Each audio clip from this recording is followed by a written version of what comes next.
Welcome to Downtown Sports. My name is Downtown Steven Brown, and in today's video, should the Maple Leafs be going after depth, or should they be going after the best player available? And if they are going after the best player available, like an Alex Pietrangelo or another big money name, how can they afford it? What are the subsequent moves? How far would they have to go? How much would they have to strip it back off their roster? How much depth are they really sacrificing? And guys, thank you so much for the support. We just hit 1,700 subscribers last night, and we're chugging on our way to 2,000. Whenever that happens, I don't know, but if you're new here, please do consider subscribing. I don't know how credible the rumors are, but the latest news on Petrangelo is that the St. Louis Blues are offering him a deal in the low to mid $7 million range over the course of 5 seasons. For a smooth skating, puck moving defenseman, which Alex Pietrangelo is, with him being 30 and turning 31 over the course of next season, a 5-year deal would be pretty comfortable for a team that's signing him, but he probably does want a 7 or an 8-year deal if it's with the Blues. We've discussed this on the channel before when talking about Alex Pietrangelo, but giving him a 7-year deal versus the Leafs giving John Tavares a 7-year deal a couple of years ago in free agency is not the same thing. When John Tavares' 7-year contract expires, he'll be 34. When a hypothetical 7-year deal for Alex Pietrangelo expires, he will be 36 years old, turning 37. And if you know anything when it comes to regression and hockey players, you know it is very steep when that player gets into his 30s. I understand wanting to build a sustainable winner here, but at the same time, you only have John Tavares in his prime for so many years. You have Austin Matthews and William Nylander and Mitch Marner moving into their primes. Take advantage of that opportunity now in the next 3 to 5 seasons. People will criticize Jim Rutherford and talk about whether Kasperi Kapanen was worth the 15th overall pick to begin with, but at least the Penguins know what they want. At least they know who they are. They are going to try to win the Stanley Cup every single year that they have Sidney Crosby and Evgeny Malkin, because that's what they should be doing. And maybe it'll be a dumpster fire for 3 or 4 years after those guys move on, but they won't care because they'll be looking up at the 3 Stanley Cups and maybe 1 or 2 more that they've won, and it won't matter. Don't try to sell me on the idea that it would be better to chase a pipe dream of being a sustainable winner over winning a Stanley Cup. We haven't won one in 50 years. What future are you talking about? A future of mediocrity? I would rather have one than none at all. So if the Blues are staying put at 5 or 6 years and giving Petrangelo a 7-year deal gets it done, give him friggin' 7 years. And even if the St. Louis Blues are able to clear out enough cap space to re-sign Petrangelo, Vince Dunn, and address their backup goaltending situation, they're not going to have as much money as the Toronto Maple Leafs. Remember what I said a couple of videos ago? The Toronto Maple Leafs have more money than everyone else under normal circumstances, but now that teams are going to be operating under internal salary caps, the Toronto Maple Leafs still have the same amount of money, and everyone else has even less. The Toronto Maple Leafs already have more money, more salary committed to next season than what the salary cap is going to be. And I know that the NHL changed the way that you can front load deals under the new collective bargaining agreement, but you bet your ass the Toronto Maple Leafs are going to be able to afford whatever the hell the maximum is. I've decided to use an armchair GM like this as the base, and this is the same one that I used in the previous video, and if we need to make upgrades or we want to make changes from it, this is where we're going to be starting from. So how can we go from this to being able to afford an Alex Pietrangelo? What things need to be true in order for that to happen, and what moves need to be made?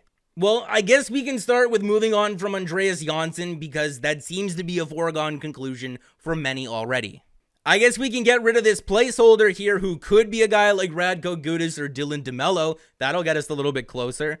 And here's where you need to start making some more compromises, because a guy like Alexander Kerfoot could be a guy who you choose to move out, but he was absolutely excellent in the playoffs, and I think that would be a mistake moving on from him.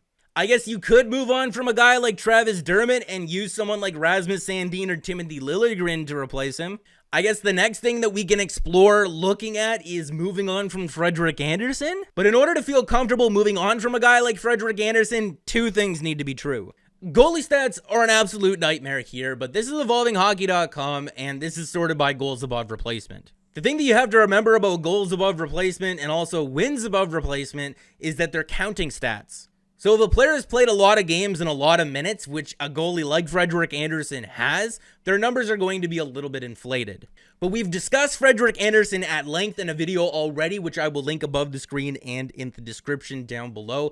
Long story short, I think his 2019-2020 season is just the one-off. He's played a lot of games. He's faced the most shots out of any goalie in the National Hockey League over the last 4 years by a wide margin. He was good in the Columbus series, but again, that's against the Blue Jackets, who are not known for being a good offensive team. Quite the opposite, in fact. From January 1st onwards, if you filter it out to a minimum of 400 minutes played, there are 55 goalies that are ranked here, and Frederik Andersen ranks 4th last in terms of 5-on-5 save percentage during that time. You are never going to be able to convince me that that was just the Toronto Maple Leafs defense and not him sucking. If you're sticking with Freddie, how confident are you that last year was just a one-off? Can you afford to make that bet? Not really a decision that I would like to be tasked with.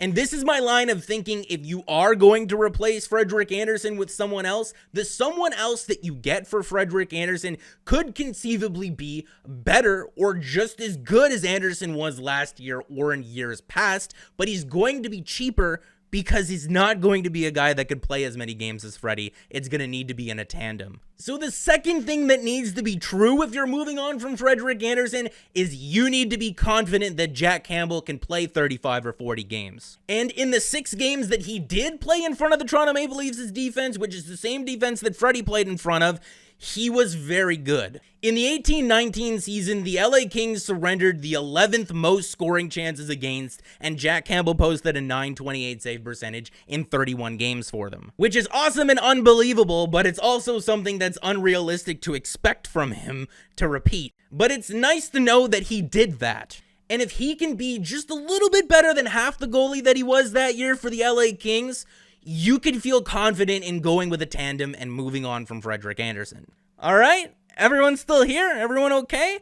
I don't know how confident I am in that bottom pair, but in order to develop those guys properly, you need to be going through some growing pains. But if you can get Travis Dermott to sign a 1-year deal for that cheap, I would rather have him over a guy like Ilya Mikheyev.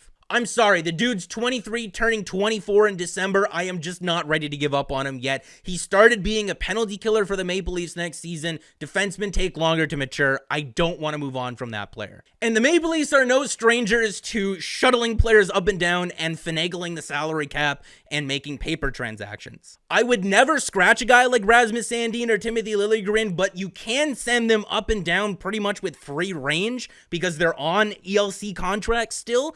So Martin Marincin is really just there as a formality. He wouldn't be really playing any games. And Elliot Friedman hasn't just teased it once, but he's done it 2 or 3 times now. He keeps mentioning Joe Thornton and the Toronto Maple Leafs, and even if Joe Thornton doesn't sign with the Toronto Maple Leafs, maybe another veteran forward is willing to come to Toronto on a Jason Spezza-like deal.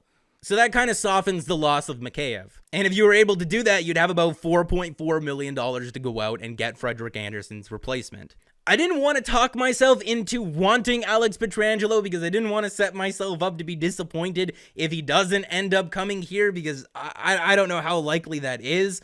But now I really want Alex Pietrangelo looking at this team, because this is a roster and an armchair GM that still has Liljegren, it still has Sandin, it still has Travis Dermott, it still has the core 4 guys who are here right now, it still has the 15th overall pick, it still has the pick that the Leafs have in the 2nd round this year, which is in like the 40s or something like that. It has its 1st round pick next season, and it has enough cap space to conceivably go out there and get one of the Arizona goaltenders, and Darcy Kemper would look hella nice in a Toronto Maple Leaf uniform. Not to mention, you would also have the assets that you would get for the guys in trades that are on LTIR here. I don't know what you would get, but it's not nothing. I am looking at this armchair GM and I have decided that I am ready to get hurt again. So make sure to like the video if you did like it and subscribe for more, because more is always on the way. And guys, damn it, I can't believe I did this to myself.